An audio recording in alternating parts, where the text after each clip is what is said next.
아멘.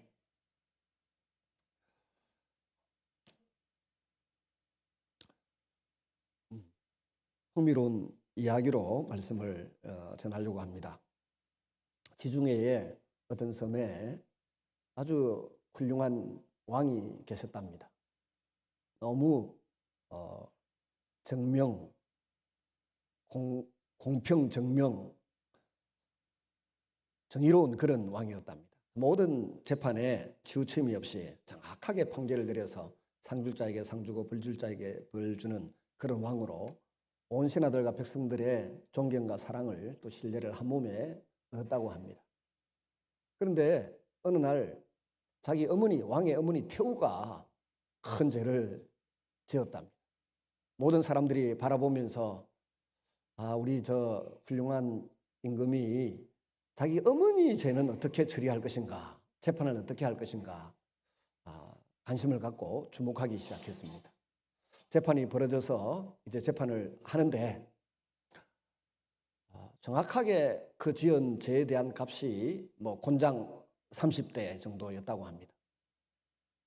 그때 나이 드신 어머니를 곤장 30대 때리는 이 형벌을 정말 선고하고 집행할 것인가, 모든 신하와 백성들이 지켜보는데 여지없이 자기 어머니의 재상을 다 듣고는 곤장 30대 딱 내리다.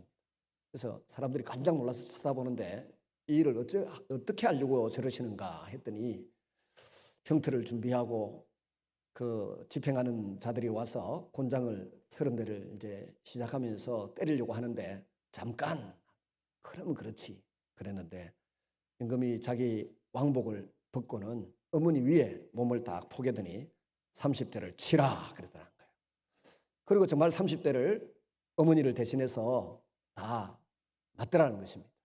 이것이 왕은 어머니를 향한 효성, 사랑도 있었지만 동시에 법을 엄격하게 공정하게 집행하는 그런 성품도 동시에 두 가지를 다 가진 모습을 보여준 사례가 되는 것입니다. 오늘 우리가 교회에 출입하는 가장 중요한 이유 한 가지 있다고 하면 예수님과의 관계 때문입니다. 내가 예수님과 어떤 관계를 맺을 것인가, 예수님과 어떤 관계를 맺고 이 세상을 살 것인가에 대해서 고민하면서 우리가 교회를 출입하는데 이 목적이 가장 기본적이고 중요한 목적입니다. 다른 관계라든지 다른 모든 것은 부차적인 문제이고 교회 아닌 다른 종교 집단이나 다른 데 가서도 찾을 수 있고 얻을 수 있는 것들입니다. 가장 중요한 것은 내가 예수님을 어떻게 알고 예수님과 어떤 관계를 맺느냐, 이것 하나가 교회가 존재하는 목적이고 우리가 그리스도인이라고 호칭되면서 살아가는 이유입니다. 오늘 그 점을 살펴보고자 합니다. 예수님께서 우리의 구세주, 구원자가 되시는 까닭이 무엇입니까? 둘째는 왜 하필이면 예수님만 우리의 구세주가 되시는가? 세 번째는 예수님께서 우리 죄를 대신해서 돌아가셨을지라도 왜 하필이면 십자가에서 그토록 끔찍하게 참혹하게 돌아가셔야만 했는가? 이 네 가지 질문에 대한 대답을 찾아보려고 합니다. 이 질문에 분명하게 대답할 수 있을 때 우리는 진정한 그리스도인, 진정한 성도가 될 것입니다. 그리고 주님에 대한 사랑과 믿음은 날로 깊어지게 될 것입니다. 성경 말씀을 통해서 우리가 하나님이 어떤 분인지 알아가고 예수님이 어떤 분인지에 대해서 알아가는데 또 인간이 어떤 존재인가 대해서 알아갑니다. 최근에 어느 우리 젊은 성도님이 그랬대요. 제 아내한테. 제 아내가 몸이 좀 안 좋다니까 성경을 좀 읽어라 그렇게 말씀하셨습니다.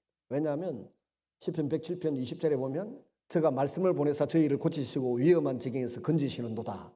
이 말씀을 우리가 너무 많이 체험하고 살기 때문에 성경을 읽으면 아픈 데가 많이 낫는다. 성경을 읽어라 해서 성경을 읽었대요. 창세기를 읽었는데 지난주에 그 자매들이 이야기했대요. 사모님, 창세기 성경 보니까 완전히 막장 드라마던데요. 그래. 그렇잖아요.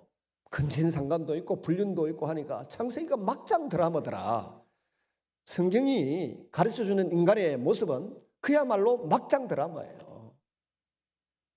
지금 푸틴하고 트럼프가 막장 드라마를 우크라이나에 베네수엘라에 지금 막 뭐 엘살바도르인가 어디에 막 끌어붙고 있지 않습니까? 그런 같이 성경도 그렇더라 이걸 알았다는 겁니다. 성경은 하나님에 대해서, 예수님에 대해서, 인간에 대해서 정확하게 알려주는 그런 하나님의 계시인 줄로 믿습니다. 성경 말씀을 통해서 본 예수님은 어떤 분이실까요? 첫째, 예수님은 구원자이십니다. 마태복음 1장 16절에 야곱은 마리아의 남편 요셉을 낳았으니 마리아에게서 그리스도라 칭하는 예수가 나시니라. 본문은 예수님을 그리스도라고 칭합니다. 이것은 헬라어입니다. 헬라어로, 신약 성경은 헬라어로 기록되어 있는데 그리스도, 크리스토스, 헬라어로 구원자란 뜻입니다. 메시아는 히브리어입니다. 히브리어로 메시아는 구원자란 뜻입니다. 같은 말이죠. 왜 예수님만 우리를 위한 그리스도, 메시아, 구원자가 되십니까? 예수님만 본질적으로 죄의 굴레에서 우리를 구원해 내실 수 있기 때문입니다. 마태복음 1장 21절에 아들을 낳으리니 이름을 예수라 하라. 이는 그가 자기 백성을 그들의 죄에서 구원할 자이심이리라. 마리아가 예수님을 잉태했을 때 천사가 요셉에게 일러준 말입니다. 예수님께서 인간을 죄에서 구원하시기 위하여 이 땅에 오신 분임을 분명히 밝혀주고 있습니다. 예수님의 나라가 있고 그 백성들을 그들의 죄에서 구원하시기 위하여 올 자니까 그 이름을 예수라고 지어라. 그렇게 알려주셨습니다. 인류 역사에 위대한 성현들이 많았습니다. 그러나 오직 다른 사람의 죄를 위하여 오셨고 다른 사람의 죄를 위하여 죽으신 분은 단 한 분도 없습니다. 오직 예수님만 다른 사람의 죄를 위하여 자신의 목숨을 대신 내어주신 분이십니다. 그 어떤 종교의 창시자도 너의 죄를 위하여 내가 죽는다라고 말한 적이 없습니다. 그래서 다른 종교는 죄의식이 희박하고 오직 도덕성만 강조합니다. 그러나 아시는 것처럼 사람이 도덕적으로 살아도 그것은 본질적으로 죄의 문제를 해결해 주지는 못합니다. 예수님께서 십자가 위에서 당신의 몸을, 생명을 제물 삼아서 우리의 죄값을 치러 주심으로 우리 힘으로는 결코 벗어날 수 없었던 이 본질적인 죄의 굴레를 끊어주셨습니다. 그래서 예수님만이 죄에서 구원해 주시는 구원자가 되십니다. 또한 예수님만 하나님께서 인정하신 속죄의 양이 되시기 때문에 그렇습니다. 사형수 아들을 가진 아버지가 있습니다. 아들을 젊은 나이에 죽게 하는 것이 마음이 아파서 내가 대신 죽겠습니다 하고 스스로 목며 죄값을 치르고 죽겠다고 작전을 했습니다. 그리고는 장중한 유서를 하나 남깁니다. 내가 내 아들의 죄값을 내가 죽음으로 치르니 내 아들을 살려달라고 하는 유언 탄원서를 관계 기관에 보낸 뒤에 스스로 목숨을 끊었다고 합시다. 마음에 파문이 일어나고 감동은 일어날 수 있습니다. 그러나 그가 자식을 위해서 자기 목숨을 수백 번 끊는다고 할지라도 자식의 죄가 탕감되거나 죄가 벗겨지지는 않습니다. 그는 법이 인정하는 속죄양이 아닐 뿐더러 대한민국의 법은 속죄양을 용납하지도 않습니다. 이처럼 누군가 우리를 위해서 내가 너희 죄를 지고 죽는다라고 외치고는 대신 죽어도 그가 우리의 구원자가 될 수는 없습니다. 그는 하나님의 속죄양이 아니기 때문에 그렇습니다. 우리의 죄값을 대신 치를 자격도 없고 능력도 없기 때문입니다. 요한복음 1장 29절에 보시면 이튿날 요한이 예수께서 자기에게 나오심을 보고 이르되 보라 세상 죄를 지고 가는 하나님의 어린 양을 보라. 예수님은 하나님께서 인정하신 속죄 양이셨습니다. 그래서 예수님은 십자가 위에서 우리의 죄값을, 나의 죄값을 대신 치를 자격이 있고 능력이 있었습니다. 예수님 한 분으로 말미암아 나는 죄로부터 해방되고 자유를 얻었습니다. 세상 죄를 지게끔 하나님으로부터 인정받은 어린 양 예수, 오직 그분만이 우리의 구원자가 되십니다. 여러분이 죄에서 해방된 결과, 그 모습이 어디에 있습니까? 저는 제 평생에 욱하는 기질이 좀 있었습니다. 올해 제 기억으로는 2번 욱했습니다. 한 번은 저보다 높은 지위에 있는 사람을 얼마나 불륜을 하고 뭐라 했는지, 그 욱하는 것 때문에 손해를 얼마나 많이 받는지 모릅니다. 그 다음에 또 무슨 회의석상에서 욱한 적이 있습니다. 2번만 했겠습니까? 근데 나이가 들어가면 들어갈수록, 주님을 깊이 묵상하면 묵상할수록, 성령 하나님의 능력을 경험하면 할수록 정력도 사그라지고 욱하는 기질도 순화되고 부드러워져 가는 것을 느낍니다. 그리고는 주변에서 많이 변했다고 그럽니다. 근데 이것도 귀하고 좋은 일이지만 더 중요한 일은 이 나의 죄값을 대신 치러주신 예수님 까닭에 지옥으로 가는 죄값은 치르지 않는다는 것입니다. 저와 여러분이 예수님 믿음으로 못된 성품에서도 자유로워지고 형편도 나아질 수 있습니다만은 결정적으로 지옥행을 면하는 죄에서 해방이 된 줄로 믿습니다. 그리고 하나님을 아버지라고 부를 수 있는 자격을 갖추게 됐고, 하나님을 아버지라고 부르며 기도하는 것이 편하고 자연스러운 순간이 되었습니다. 소망과 꿈을 갖고 하나님 아버지께 기도를 드리고 예배를 드리고 또 헌신도 할 수 있는 마음이 생겨난 줄로 믿습니다. 2번째로 예수님은 구원자이실 뿐만 아니라 지옥에 떨어졌다가 다시 살아나셨고 부활하신 부활자이십니다.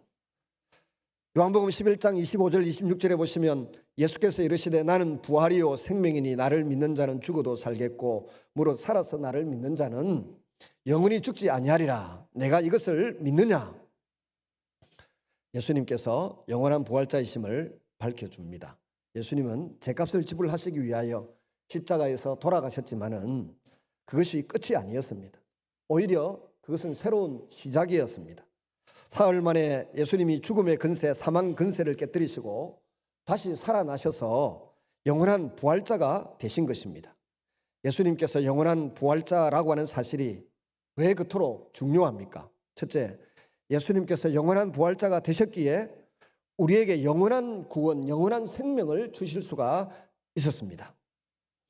예수님께서 십자가에서 우리의 죄값을 치르시고 돌아가셨다고 할지라도 그것으로 모든 것이 끝나버렸다고 하면 예수님의 구원은 이 땅에 한정된 것으로 국한될 수밖에 없습니다.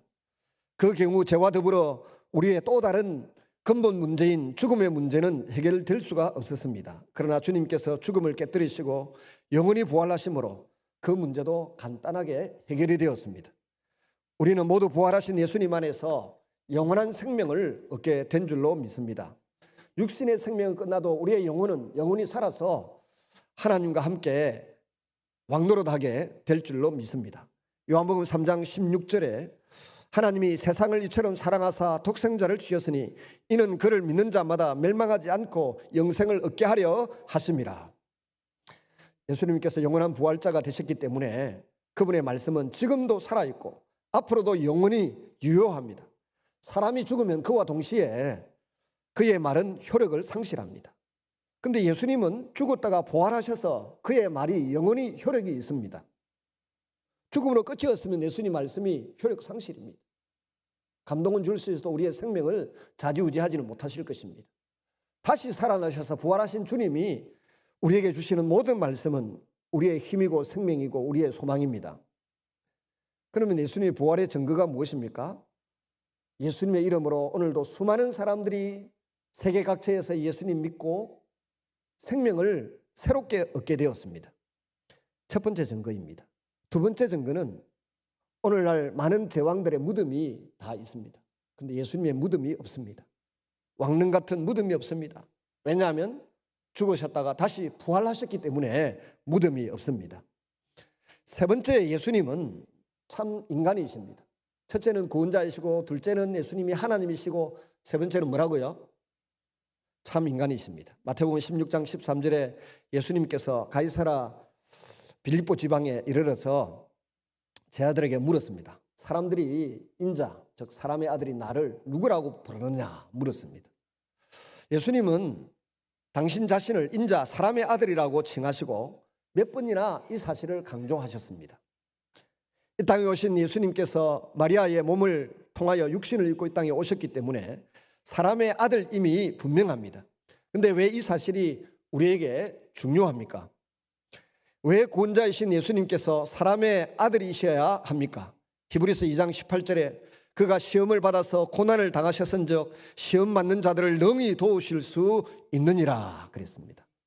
예수님이 친히 사람이 되셔서 인간의 희노애락을 추상적으로가 아닌 구체적으로 간념적으로가 아니라 실존적으로 경험하셨기 때문에 그분은 사람인 우리를 진정으로 도우실 수 있습니다. 바꾸어 말하면 우리를 위한 진정한 구원자가 되시기 위하여 그분은 반드시 우리와 같은 사람이 되셔야만 했습니다. 만약 예수님께서 사람으로 오시지 않았다고 하면 사람에 대한 공감, 이해력 제대로 갖기가 어려웠을 것입니다. 그러나 예수님께서 육체를 지닌 사람으로 오셔서 인생의 애환을 몸소 겪으심으로 사람에 대해서 공감하고 이해를 충분히 하실 수 있었습니다. 육체를 지닌 우리 인간의 연약함을 온전히 도우실 수 있는 돕는 자, 구원자가 되실 수가 있었습니다. 누가복음 2장 7절은 예수님이 외양간에서 말구유에 태어나셨다고 합니다. 비천한 자리에 탄생하셨습니다. 그런데 누가복음 1장 35절에 예수님을 가리켜서 하나님의 아들이라고 부릅니다. 예수님은 사람의 아들인 동시에 하나님의 아들이셨습니다. 사람으로 태어난 자 가운데 하나님의 아들보다 높은 분은 없습니다. 그 어떤 천하의 제왕도 하나님의 아들보다 높을 수 없습니다. 그 누구도 우주 만물의 주관자이신 하나님의 권세와 맞설 수 없기 때문입니다. 우리를 위해서 이 땅에 오신 예수님이 사람의 아들인 동시에 이 세상에서 가장 높으신 하나님의 아들이라고 하는 사실은 참으로 중요합니다. 예수님께서 가장 비천한 구유에서 태어나셨기 때문에 그 어떤 비천한 사람의 슬픔과 고통과 외로움도 공감하실 수 있었습니다. 이것은 우리 인간의 입장에서 보면 참으로 귀한 은혜이고 은총입니다. 그러나 이것만 가지고서는 안 됩니다. 낮고 가난하기만 한 사람은 가난한 사람을 공감하고 이해하는 친구가 될 수 있습니다. 그러나 높고 부유한 사람의 아픔과 고통을 이해할 수 없습니다. 이해하려고 하기보다 오히려 적대시하고 경은하기 십상입니다. 높은 사람에게는 다른 사람보다 높기 때문에 주어지는 고독과 아픔이 있습니다. 부유한 사람에게는 부유하기 때문에 피할 수 없는 짐과 부담이 있습니다. 높아 보지 않고는, 부유해 보지 않고는 사람이 어떻게 아픔이 있고 고독이 있고 중압감이 있는지 이해할 수 있겠습니까? 제가 군에 군복 생활을 할 때 한 5년을 했는데요. 병사들의 행피는 잘 압니다. 늘 같이 어울려 축구하고 또 교회 생활을 같이만. 근데 장군이나 높은 지위에 있는 사람들의 고독이나 고통은 잘 이해를 못했습니다. 근데 시간이 좀 1년 지나고 나니까 그 높은 분들과 같이 먹고 운동도 하고 또 걸프전 이런 게 일어났을 때 밤을 같이 새면서 이렇게 가만히 보니까 높은 사람들은 하사관보다 훨씬 힘든 삶을 사시더라고요. 하사관은 처자식이 늘 같이 살아요. 그리고 학교도 좋은 학교를 많이 가더라고요. 근데 별을 다신 분들, 적어도 저의 직속 상관은 항상 대령이나 장군이었기 때문에 그분들은 간사에서 1년 12달 혼자 살아요. 청년이 해주는, 병사 청년이 해주는 밥을 먹으면서 혼자 밤을 새우고 혼자 고독하게 살아요. 태어난 아이들이 좋은 대학을 가려고 하면 서울에서 엄마가 데리고 학교 생활을 하도록 뒷바라지를 해줘야 되니까 혼자 사는 겁니다. 중령 때까지는 좀 왔다 갔다 하는데 대령이 되고 장군이는 늘 혼자 삽니다. 간사에서. 이게 높은 사람도 보통 고독이 있고 외롭고 쓸쓸한 일이 아니구나. 가난한 사람들은 먹고 사는 문제로 고통을 겪지만 부유한 사람들은 그 부유함을 유지하기 위해서 얼마나 많은 스트레스를 받고 힘들게 사는지 모릅니다. 우리 인생은 다 고독하고 힘들고 어려운 일들이 다 있습니다. 높고 높으신 우리 예수님은 가난한 자의 자리에도 어중간 자리에도 부유한 자의 곁에도 다 경험하신 주님이십니다. 그래서 우리가 하나님 앞에 기도하면 우리의 형편을 익히 다 하시는 우리 예수님께서 우리의 기도에 대해서 하나님 아버지 좀 들어주십시오. 저 사람이 얼마나 힘들게 사는지 모릅니다.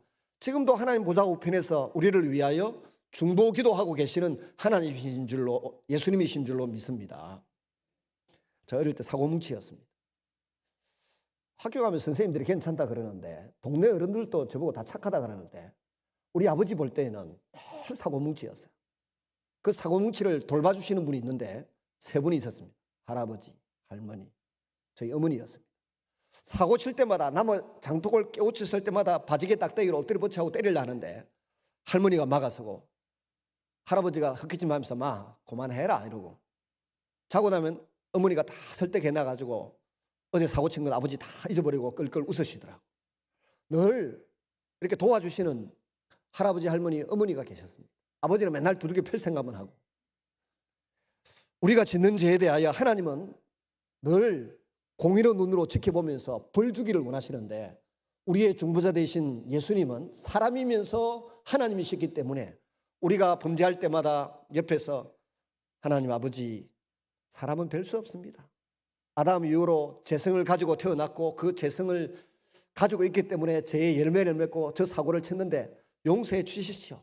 제가 그 용서를 위하여 십자가에서 대신 피 흘렸지 않습니까?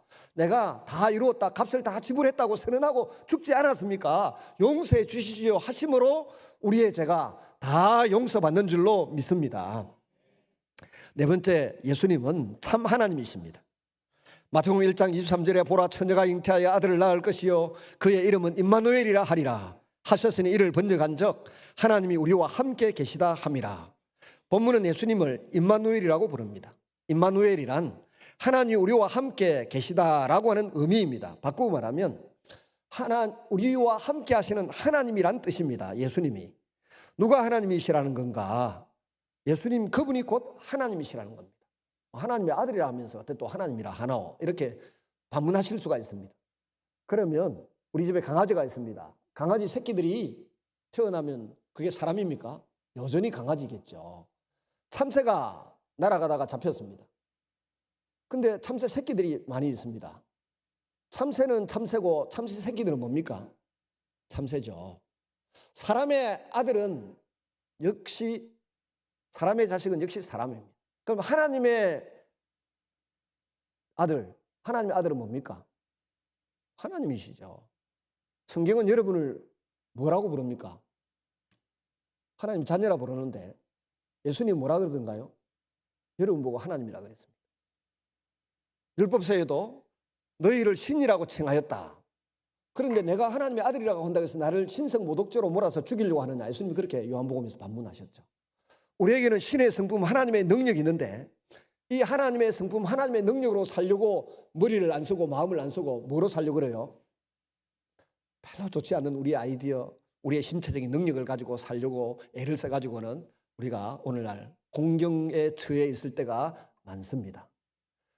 내 능력, 내 힘, 내 지혜로 살려고 하지 말고 하나님의 말씀을 따라 성령을 받아서 성령님의 지혜로, 성령의 능력으로 이 세상을 살아내시는 여러분 되시기를 바랍니다. 만약 하나님의 아들이 하나님이 아니라고 하면 오히려 그것은 이상한 일이 될 것입니다. 예수님께서 하나님의 아들이시기 때문에 성부 하나님의 속성과 품성을, 또 권능을 그대로 공유하신 성자 하나님이 되실 수가 있으셨던 것입니다. 이 성자 하나님의 부탁으로 성령님이 우리에게 오셔서 성령 하나님이 우리 안에 거하고 계십니다. 그래서 이 성령 하나님을 깨워서 성령 하나님의 도움을 받고 또 기도를 해서 우리가 힘있는 그리스도인이 되어야 되는데, 성령 하나님은 등 뒤로 돌려놓고 내 머리, 내 생각, 내 감정으로 살려고 하다 보니까 우리가 고단해지는 것입니다. 예수님께서 임마누엘 하나님이시라는 사실이 왜 이토록 중요합니까? 예수님께서 하나님이시기 때문에 이 도움은 완전한 도움, 근본적인 도움이 되는 것입니다. 예수님께서 아무리 우리를 공감적으로 이해하신다고 해도 예수님이 하나님이 아니라고 하면 예수님의 도움은 일시적이고 불완전할 수밖에 없습니다. 그럴 경우 우리는 매번 다른 도움자를 찾느라고 한평생 헤매고 다녀야 할 것입니다. 완전한 것은 오직 완전하신 하나님으로부터만 나옵니다. 예수님께서 하나님이시기에 죄와 사망에 빠진 우리를 완전하고도 근본적으로 도우실 수 있습니다. 두 번째, 예수님께서는 하나님이셨으므로 이 땅에 사람으로 오셨지만 죄 없으신 참 사람이실 수가 있었습니다. 여인의 태를 통하여 오셨으나 인간의 성생활을 매개체로 삼지 아니하셨습니다. 성령님의 능력으로 동정녀 마리아에게 잉태되고 동정녀 마리아에게서 태어나신 하나님 우리와 함께 하시는 임마누엘이시 예수님이십니다. 그래서 원죄와 즉 본질적인 죄가 없습니다. 또 하나님이시기에 육체를 지닌 사람으로 사셨음에도 불구하고 죄를 범치 않는 온전한 삶을 사실 수 있었습니다. 히브리서 4장 14절 15절에 이렇게 증거하는 이유가 있습니다. 같이 읽습니다. 그러므로 우리에게 큰 대제사장이 계시니 성천하시니 곧 하나님의 아들 예수시라. 우리가 믿는 도리를 굳게 잡을지어다. 우리에게 있는 대제사장은 우리의 연약함을 동정하지 못하실 이가 아니요 모든 일에 우리와 똑같이 시험을 받으신 이로되 죄는 없으시니라. 그리스도인은 그리스도를 따르는 사람이란 뜻입니다. 왜 그리스도를 따릅니까? 왜 예수님을 본받고자 합니까? 바울은 내가 예수를 본받는 자 된 것 같이 너희는 나를 본받으라. 그분만이 어떤 흠도 없고 완전한 삶을 사신 진리 그 자체이시기 때문에 그렇습니다. 만약 그분이 하나님이 아니셨던들 단지 인간으로 존재하며 단 한 차례라도 죄를 범하셨다고 하면 그분은 완전한 진리이실 수 없고 우리가 그분을 따르고 본받아야 할 이유도 가치도 없을 것입니다. 그분이 곧 하나님이셨기 때문에 흠없이 완전한 삶을 사신 그분은 영원한 진리와 구원자로서 우리의 영원한 표대가 되십니다. 그 예수님이 우리에게 이렇게 초청하십니다. 마태복음 11장 28절에 수고하고 무거운 짐진 자들아 다 내게로 오라. 내가 너희를 쉬게 하리라. 인간의 몸에서 태어나고 빈민촌 나사렛의 목수였던 예수님께서 누구시기에 감히 이런 말씀을 하실 수 있단 말입니까? 그분은 임마누엘, 즉 우리와 함께 하시기 위하여 이 땅에 오신 하나님이시기 때문에 그렇습니다. 우리는 지금까지 성경 말씀을 통하여 예수님이 어떤 분이신지 살펴보았습니다. 구원자이시고 하나님이시고 죄 없으신 인간이시고 또 죽었다가 부활하신 분이셨습니다. 그런데 예수님이 왜 이런 분이 그렇게 참혹한 십자가에서 돌아가셔야만 했습니까? 왜 그렇게 하셔야만 했고 그 이유가 무엇입니까? 요한복음 14장 6절 예수님을 통하지 않고는 하나님 아버지께 나아갈 수 없다고 증언합니다. 사도행전 4장 12절도 예수의 이름이 아니고는 구원받을 수 없다고 단언합니다. 그 이유를 우리는 분명히 알 수 있습니다. 어떤 목사님이 천국 가고 싶어서 성경을 읽었는데 이 두 구절이 의심이 들더랍니다. 그래서 다른 종교를 찾아다니면서 천국 갈 수 있는 방법을 열심히 찾았다고 합니다. 뒤에 돌아보고는 그 노력의 10%만 내가 사용했더라면 성경을 연구했더라면 좋았을 것을 반성하고 있었습니다. 인간에 대해서 무지했답니다. 바르게 아는 것이야말로 사람을 바르게 아는 것이야말로 참된 구원을 얻는 지름길입니다. 그때 내가 인간을 바로 알았던들 도덕적으로나 나보다 월등한 종교의 창시자라고 해도 본질적으로는 나와 똑같은 죄인임을 알았던들 어찌 그들에게서 영원한 구원을 구하려고 방했겠습니까? 왜 요한복음 14장 6절과 사도행전 4장 12절이 예수님을 통해서만 우리가 천국 갈 수 있고 하나님의 자녀가 되고 구원을 얻을 수 있다고 말했는지 우리 같이 한번 읽어보십시다. 요한복음 14장 6절입니다. 시작. 예수께서 가라사대 내가 곧 길이요 진리요 생명이니 나로 말미암지 않고는 아버지께로 올 자가 없느니라.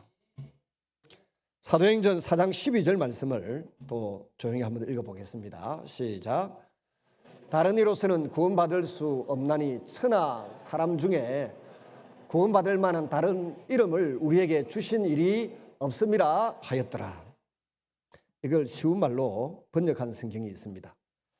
이 예수밖에는 다른 아무에게도 구원은 없습니다.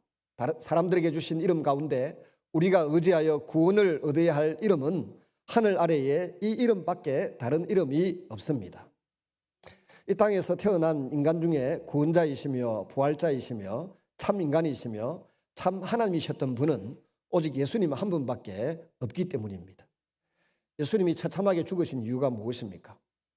인간은 모두 본질적으로 죄인이요 죄의 삭슨 사망이기에 인간은 누구나 죽을 수밖에 없는 사람임을 우리가 알고 있습니다.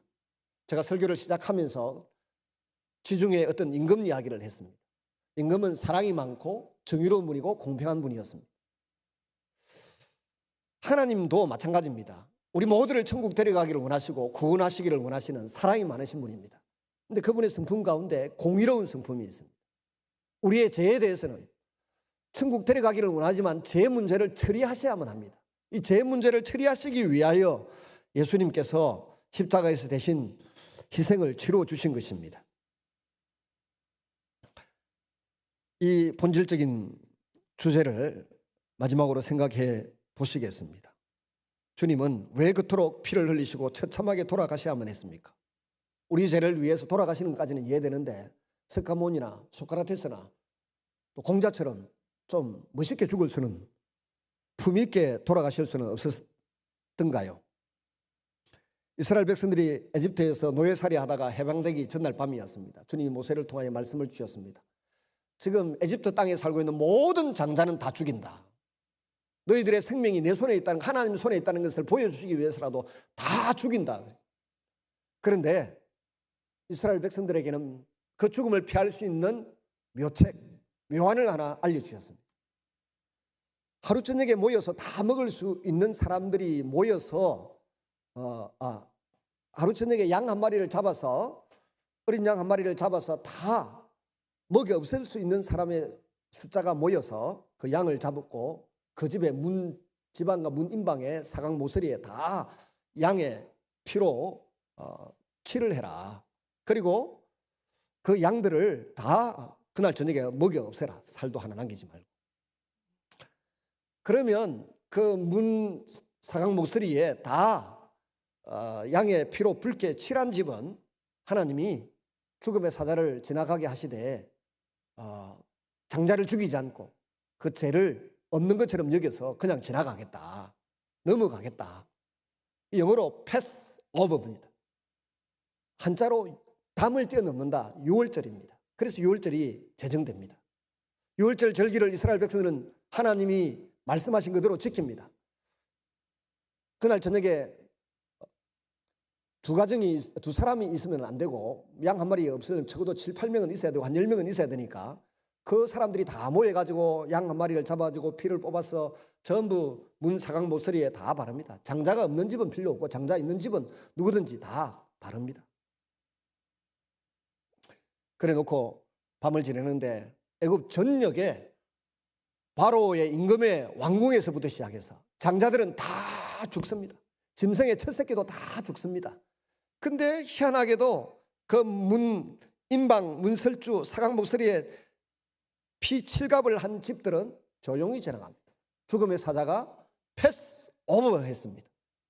담을 뛰어넘어 지나가셨습니다. 하나님의 진노와 심판을 면할 수 있었습니다. 예수님이 이 유월절 어린 양으로서 이 땅에 오셔가지고 그 피를 흘리시고 그 피의 공로를 우리의 마음에 새겨지게 했고 우리의 영혼에 새겨지게 했고 우리의 마음에는 예수님의 피 공로를 믿는 믿음이 있습니다. 이 믿음을 가진 자는 지옥의 심판을 면하고 하나님의 형벌을, 진노를 면하게 된다고 우리는 믿습니다. 그 믿음으로 하나님을 내 아버지로 부르고 그 믿음으로 예수님을 나의 구주라고 인정하고 그 믿음으로 예수님은 나의 구세주라고 고백하는 믿음이 우리 속에 생긴 줄로 믿습니다. 출애굽기 12장 21절 23절에 모세가 이스라엘 모든 장로를 불러서 그들에게 이르되 너희는 나가서 너희 가족대로 어린 양을 택하여 유월절 양으로 삼고 오슬초 묶음을 가져다가 그릇에 담은 피에 적셔서 그 피를 문 인방과 좌우 설주에 뿌리고 아침까지 한 사람도 자기 집 문 밖에 나가지 말라. 여호와께서 애굽 사람들에게 재앙을 내리려고 지나가실 때에 문 인방과 좌우 문설주의 피를 보시면 여호와께서 그 문을 넘으시고 멸하는 자에게 너희 집에 들어가서 너희를 치지 못하게 하실 것임이니라. 이대로 이루어져서 유월절 절기가 지켜졌습니다. 그래서 패스오브 유월절을 우리가 기억을 합니다. 예수님은 보라 세상 죄를 지고 가는 하나님의 어린 양이로다 할 때 그 어린 양은 바로 패스오버 유월절의 어린 양을 대표하는 하나님의 아들이신 예수님을 가리키는 것입니다. 그 결과 우리가 살게 된 것입니다. 하나님은 거룩하시기에 결코 죄를 용납하지 않습니다. 죄는 반드시 하나님의 형벌과 심판이 따랐습니다. 그래서 이스라엘 백성은 죄를 범했을 때마다 하나님 앞에 양을 잡아서 제사를 드렸습니다. 이른바 속죄 양이었습니다. 죄의 형벌을 그 속죄 양이 대신 받았습니다. 그 피를 보신 하나님의 심판은 지나갔습니다. 이것이 히브리서 9장 22절에 또 정언되고 있습니다. 율법을 따라 거의 모든 물건이 피로서 정결하게 되나니 피 흘림이 없은즉 사함이 없느니라. 그러나 이런 제사는 완전한 제사일 수가 없습니다. 그 까닭은 다음과 같습니다. 히브리서 10장 11절에 제사장마다 매일 서서 섬기며 자주 같은 제사를 드리되 이 제사는 언제나 죄를 없게 하지 못하거니와 인간의 죄를 대신하는 제물이 짐승이라 불완전한 제물일 수밖에 없었습니다. 제사를 주관하는 제사장 역시 죄를 짓는 불완전한 인간일 수밖에 없었습니다. 그래서 죄를 범할 때마다 양을 잡고 피를 뿌리면서도 본질적인 죄의 굴레로부터 자유로울 수가 없었습니다. 그것이 인간이 짐승으로 드리는 제사의 한계 약점이었습니다. 마침내 하나님께서는 인간이 지닌 이 본질적인 죄의 굴레로부터 벗어날 수 있도록 하기 위하여 친히 영원한 제사를 마련해 주셨습니다. 그것이 바로 십자가였고 십자가상에서 드려지는 제물이신 예수님은 더 이상 불완전한 제물이 될 수가 없었습니다. 완전한 제물, 흠도 없고 점도 없고 죄도 없는 온전하신 예수 그리스도였습니다. 예수님 그분이 바로 제물이셨기 때문에 완전한 제물이었습니다. 그 제사를 하나님께 바쳐드리는 제사장 또한 임마누엘이신 예수님이셨습니다. 완전한 제사장이셨습니다. 완전한 제물이었습니다. 그래서 히브리서 10장 10절 14절에 같이 읽습니다. 시작. 이 뜻을 따라 예수 그리스도의 몸을 단번에 들이심으로 말미암아 우리가 거룩함을 얻었노라. 제사장마다 매일 서서 섬기며 자주 같은 제사를 드리되 이 제사는 죄를 없게 하지 못하거니와 오직 예수 그리스도는 죄를 위하여 한 영원한 제사를 드리시고 하나님 우편에 앉으사 그 위에 자기 원수들을 자기 발등상 되게 하실 때까지 기다리시나니 그가 거룩하게 된 자들을 한 번의 제사로 영원히 온전하게 하셨느니라. 히브리서 10장 17절 18절 또 그들의 죄와 그들의 불법을 내가 다시 기억하지 아니하리라 하셨으니 이것들을 사하셨은즉 다시 죄를 위하여 제사 드릴 것이 없느니라. 왜 예수님께서 그토록 참혹하게 사지가 찢어져 피투성이가 되어 돌아가셨는지요? 바로 나의 죄를 용서받도록 하기 위하여 대속물이 되셔야 하셨기 때문입니다. 나의 죄에 대한 하나님의 심판을 대신 받으시기 위함이었습니다. 우리 인생들은 이 세상을 때가 되면 다 떠나게 됩니다. 우리는 천년만년 살 것 같아 보여도 사실 이제 살아온 것만큼 더 길게 살 사람이 그리 많지 않습니다. 근데 우리 인간은 본질이 영입니다. 우리가 영이라고요? 어떻게 우리가 영인 줄 압니까? 다른 건 잘 모르겠는데 귀신 들린 사람들을 만나서 귀신을 쫓아낼 때 보면 아, 사람이 영이구나 하는 것을 금방 다 알 수 있습니다. 제가 오늘도 우리 새가족부에서 7, 8명 공부를 하는데 제가 그런 이야기 했습니다. 앞으로 내가 어디 부흥회 간다 하거든. 하루쯤 따라와서 한번 그 장면을 지켜봐라. 가보면 귀신 들린 사람들이 여기저기서 드러나서 뭐 날아가기도 하고 심지어 머리에 손을 막 날아간다니까요. 그리고 막 토하고 막 회개하고 하는 장면들을 보면 아, 정말 귀신이 있구나, 성경에 있는 대로. 그리고 사람 내면 속에 그를 우울하게 만들고 불행하게 만들고 남을 미워하게 만들었던 모든 것들이 그 귀신들이, 사단에 쫄긴 귀신들이 그 사람 속에서 충동질하고 못되게 하고 그렇게 해서 그렇게 된 것이구나. 잠을 못 자고 먹지를 못하고 그렇게 부부간에 불화하고 부모 자식 간에 불화하게 살도록 만든 귀신이라는 존재가 그 사람 안에 있었구나 하는 것을 발견할 수 있습니다. 여러분, 우리는 육체가 다가 아니라 영이 나의 본질임을 알아야 됩니다. 여러분에게는 영이 있고 예수를 믿는 자에는 그 안에 죽었던 영이 살아나서, 죄와 허물로 죽었던 영이 살아나서 하나님의 자녀로 새로운 생명으로 살고 있음을 믿으시기를 바랍니다. 그리고 이 영을 잘 아름답게 가꾸기 위하여 얼굴에 우리가 화장품을 바르고 선크림을 바르고 머리를 다듬고 옷을 이쁘게 입기 위해서 애를 쓰듯이 내 영혼을 잘 관리하기 위해서 제대로 예배를 드리시고 제대로 말씀을 읽고 공부를 하시고 제대로 기도를 하시고 제대로 찬양을 해서 내 영을 건강하게 아름답게 키워가실 수 있기를 바랍니다. 같이 우리 한번 기도하십시다. 주님, 우리 교회 출입하는 모든 성도들이 영혼의 구원을 얻고 이 땅 위에서 하나님의 자녀로서 힘있게 살아갈 수 있는 은혜를 부어주십시오. 예수님을 예수님으로 제대로 알고 믿고 살아가는 일들이 일어나도록 은혜를 베풀어 주십시오. 같이 한번 우리 기도하십시다. 살아계시고 자비로우신 아버지 하나님, 오늘 이 아침에도 추수감사주의를 맞이하여 하나를 돌아보며 감사하며 나오게 하신 것을 진심으로 감사합니다. 사랑하시는 아버지 하나님, 돌아보면 우리에게 감사할 일이 참으로 많았습니다. 돌아보면 찬양할 일이 많았습니다.